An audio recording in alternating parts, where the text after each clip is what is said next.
पीले दांत वाली बहू। रंजना कभी ब्रश नहीं करती थी। उसे कितनी बार उसके माँ बाप ने डांटा, लेकिन उसका कोई असर उस पर होता ही नहीं था, जिस कारण से उसके दांत पीले पीले हो जाते हैं।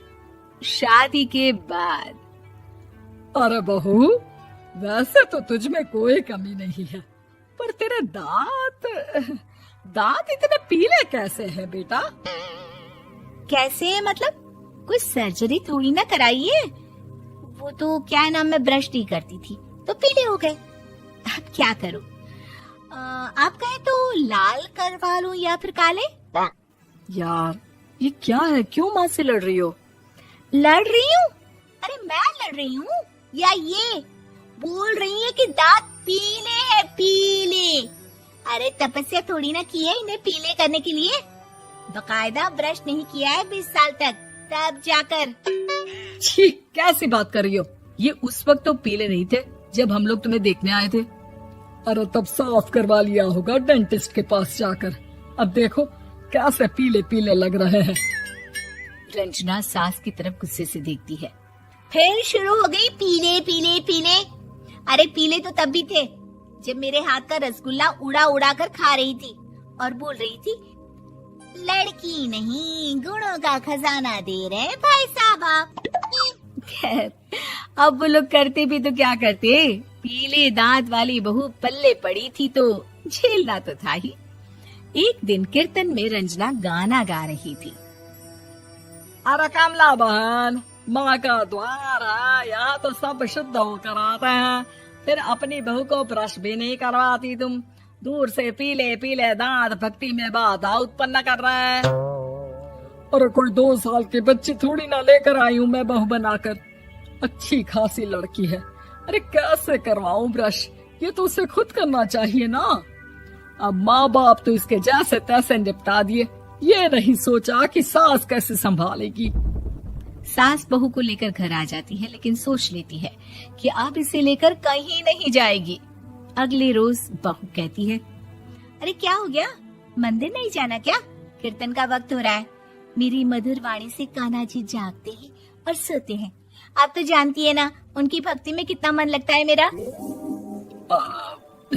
वो क्या है ना, तबीयत ठीक नहीं लग रही है मेरी, आराम करूंगी मैं। तबीयत ठीक नहीं लग रही? अभी तो मिथुन के गाने पर नाच रही थी आप, और अब बोल रही है कि तबीयत ठीक नहीं लग रही। अरे भक्ति में मन लगा लो सासू माँ, ऊपर जाना है, क्या मुंह दिखाओगी आप? हाँ? सास को बहू की बात पर गुस्सा आ जाता है। मैं क्या मुंह दिखाऊंगी, इसकी चिंता तो ना कर, समझी?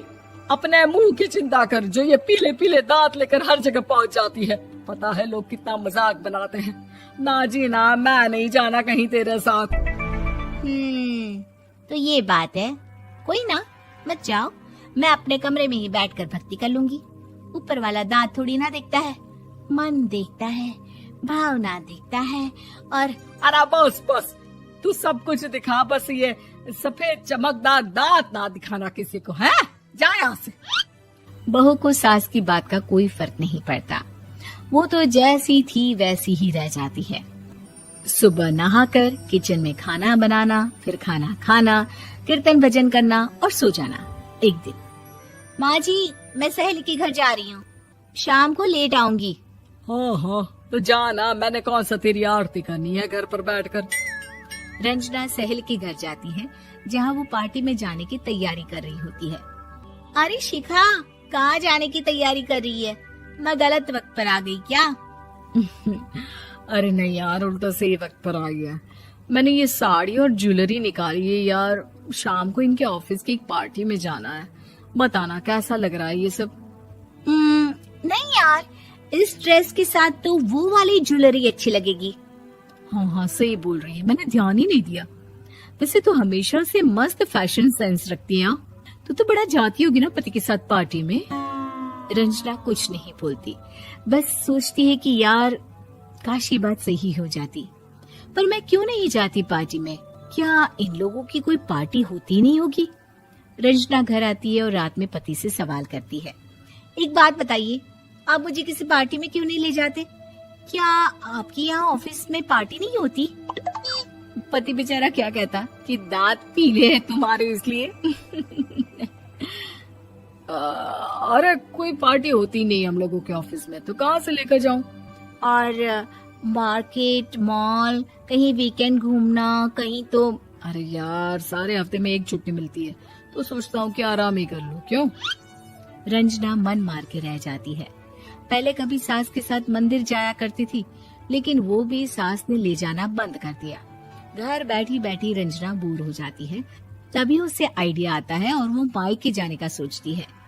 सासू माँ, 2 दिनों के लिए मम्मी के घर जा रही हूँ। अच्छा अच्छा ठीक है, आराम से जा। और हाँ, माँ से कुछ अच्छी आदत सीख कर आना कि कैसे शरीर के हर भाग की तरह दांतों की सफाई भी जरूरी होती है, समझी? शुरू हो गई ना आप। वो लोग आपकी तरह नहीं है कि छोटी छोटी बात का बतंगड़ बना दे। उन लोगों के लिए मैं मायने रखती हूँ, ना कि मेरे पीले पीले दांत।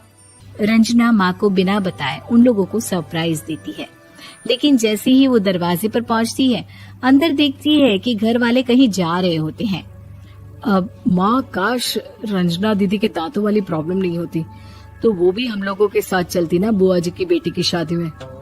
हाँ बेटा, लेकिन अब उसे कौन समझाए कि उसको उसके पीले दांत नहीं दिखते, लेकिन उसके आसपास के लोगों को कितना एम्बैरेसिंग फील कराते हैं।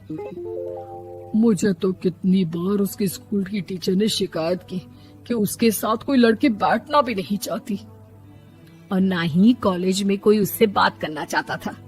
लेकिन पता नहीं क्यों उसे ये बात समझ में ही नहीं आती। कोई कमी नहीं है उस लड़की में, बस यही कि दांत पीले हैं। वो तो भला हो जीजाजी और उनकी माँ का, जो दीदी को जैसी है वैसे ही रखा हुआ है। रंजना को अपने घर वालों की बात सुनकर बहुत दुख होता है। वो सोचती है कि वो क्या करे, लेकिन फिर वो सीधा डेंटिस्ट के पास जाती है, अपने दांत चमकाती है और कसम खाती है कि वो रोज ब्रश करेगी। अरे क्या हो गया? तुम तो 2 दिनों के लिए गई थी ना, पर कोई ना, अच्छा है, चलो आ गई तो।